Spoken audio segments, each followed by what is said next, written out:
Hey, it's October the 14th, 2018. It's beautiful out.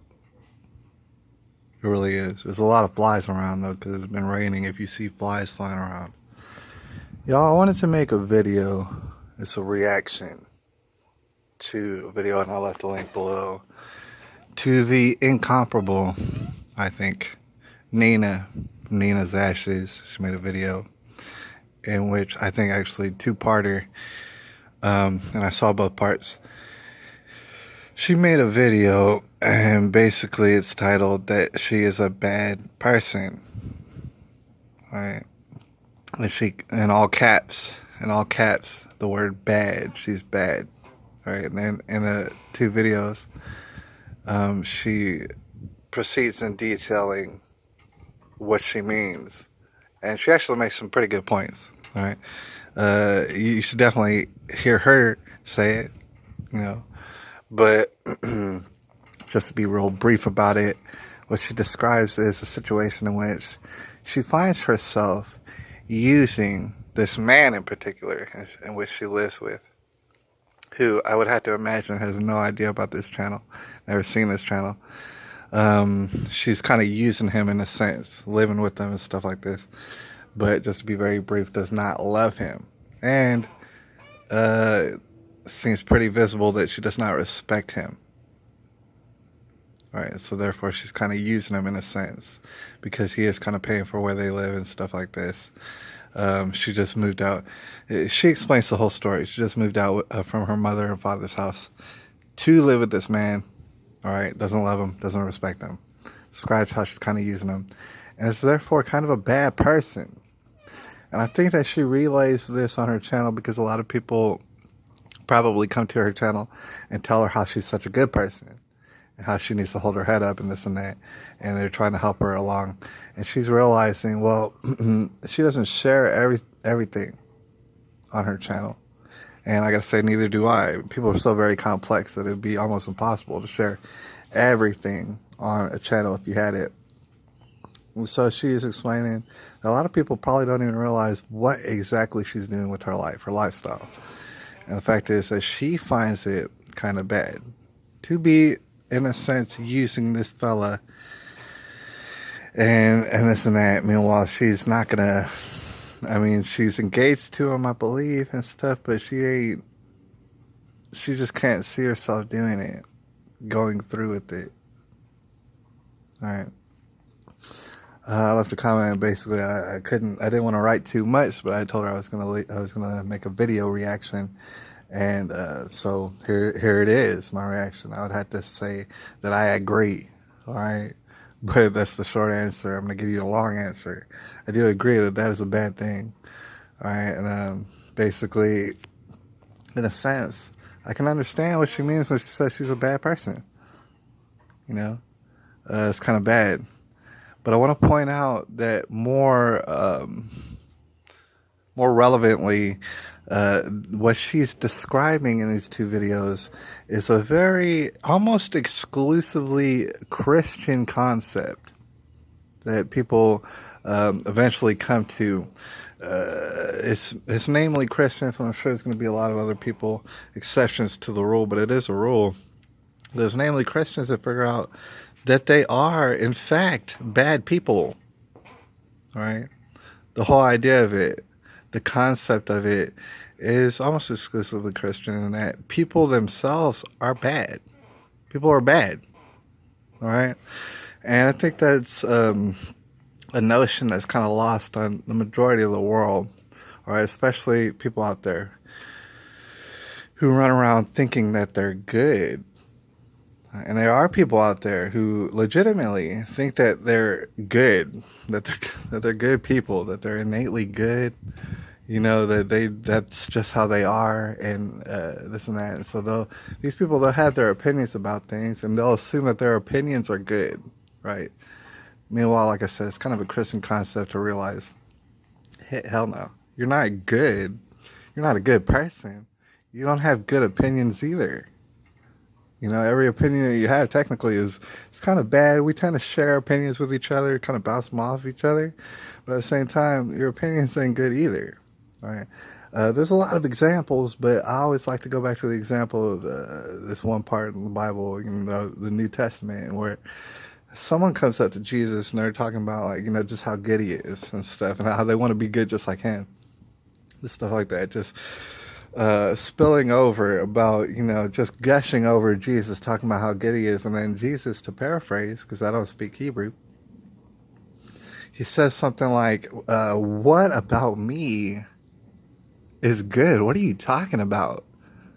Basically, he says to the guy, there ain't nothing good about me at all, period. My brother, there's nothing good about me at all, except for who my Father is, right? And how my Father influences me. Besides that, nothing. There is not one thing. That's what Jesus said. He said, dude, there ain't nothing about me good, right? Except for my Father. You need to understand who my Father is. And forget about me, basically. Say, you know, don't even think about this, all right? Because nothing about this is good. And that can translate to every single human being on earth. They can relate to Jesus in that way. That without his Father, this is what he was saying. Ain't nothing good about you.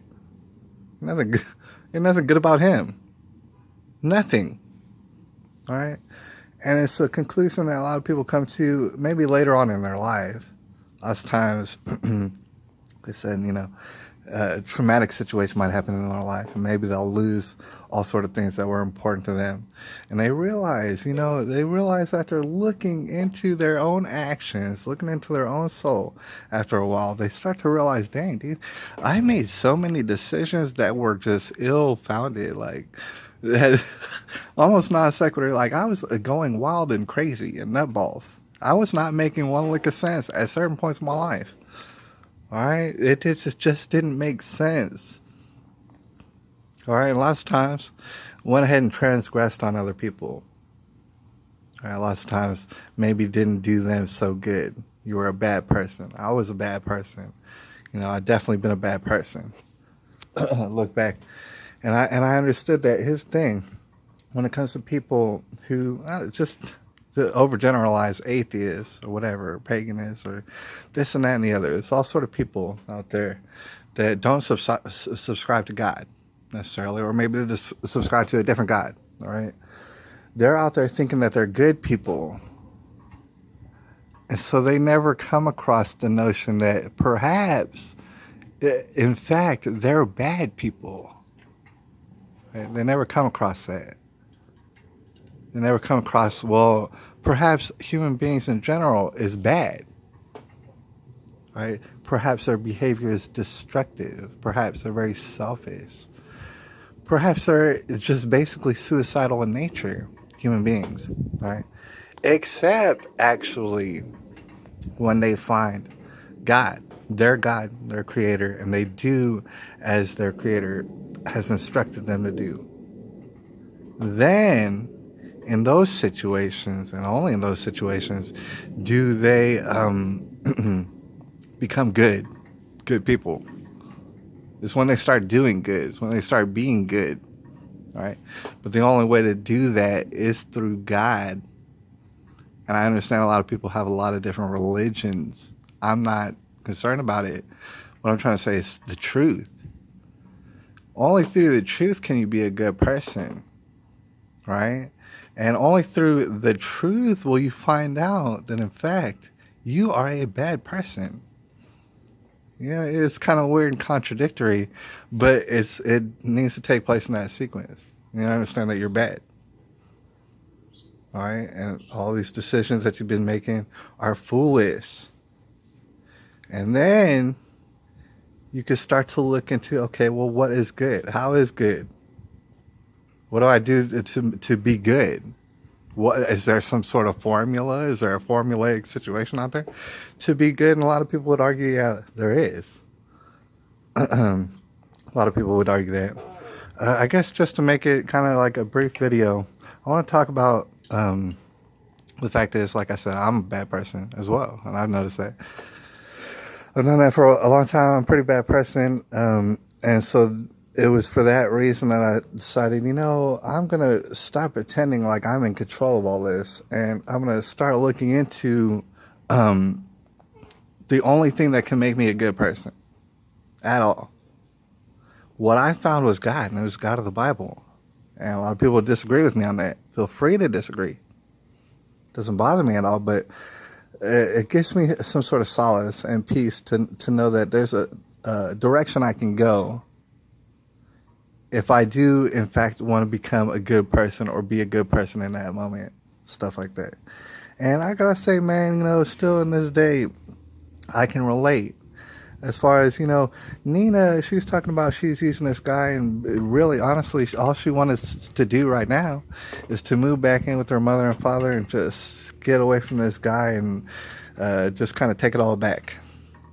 All right, that's what she wants to do. I would kind of encourage her to do it. First of all, I can relate to the situation, but before, I talk about my own situation, I would encourage her to definitely move out of that guy's place. Here's the thing, women specifically, and just human beings in general, what I notice, you're not in control at all of who you like, of who you respect, of who you love.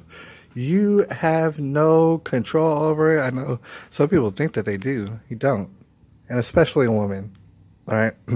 I mean to say, a woman, at a certain point, subconsciously, she'll figure out that she does not love you. She's not going to love you, and there's nothing that she can do about it. That's what I want to suggest for women out there. If you ever realize that, it's not there, don't try to work on it. Don't try to keep it going at all. In fact, end it right then and there. Probably. It's the best situation. I know it's a lot easier said than done. All right, but I got to say, from the perspective of a father, if my daughter had ever told me, hey, Dad, I'm living with this guy.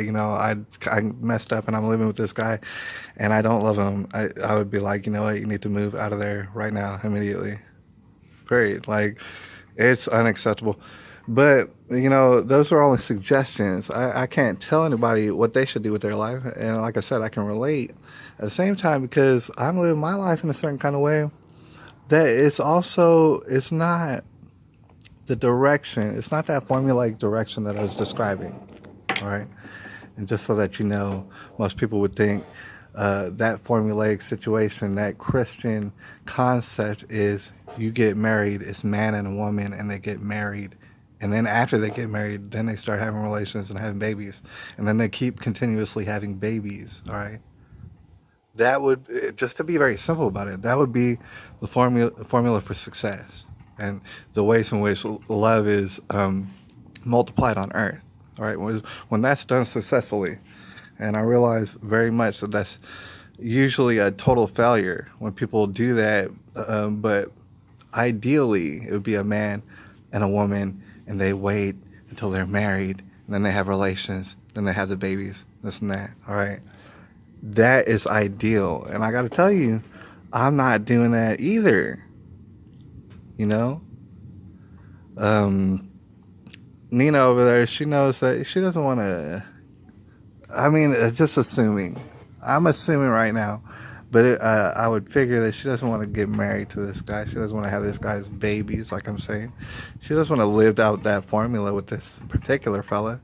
But, I would maybe guess that perhaps she has something compelling her to actually do that one day with a man. Maybe start a family and have babies, stuff like this. I don't know. I don't know what's her plans.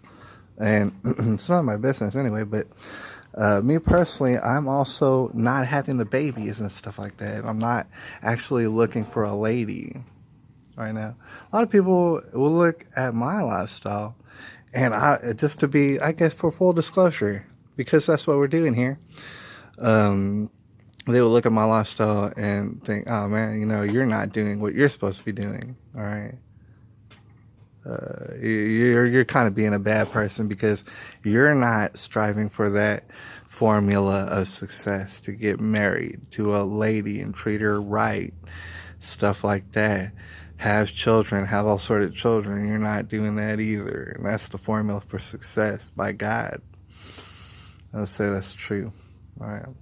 That's true. I'm not doing that. And the thing is, I'm living at my mom's house and stuff. And of course, I pay rent, dang it. And I do this and that. I'm about to mow the lawn and stuff. I do all sort of stuff. All right.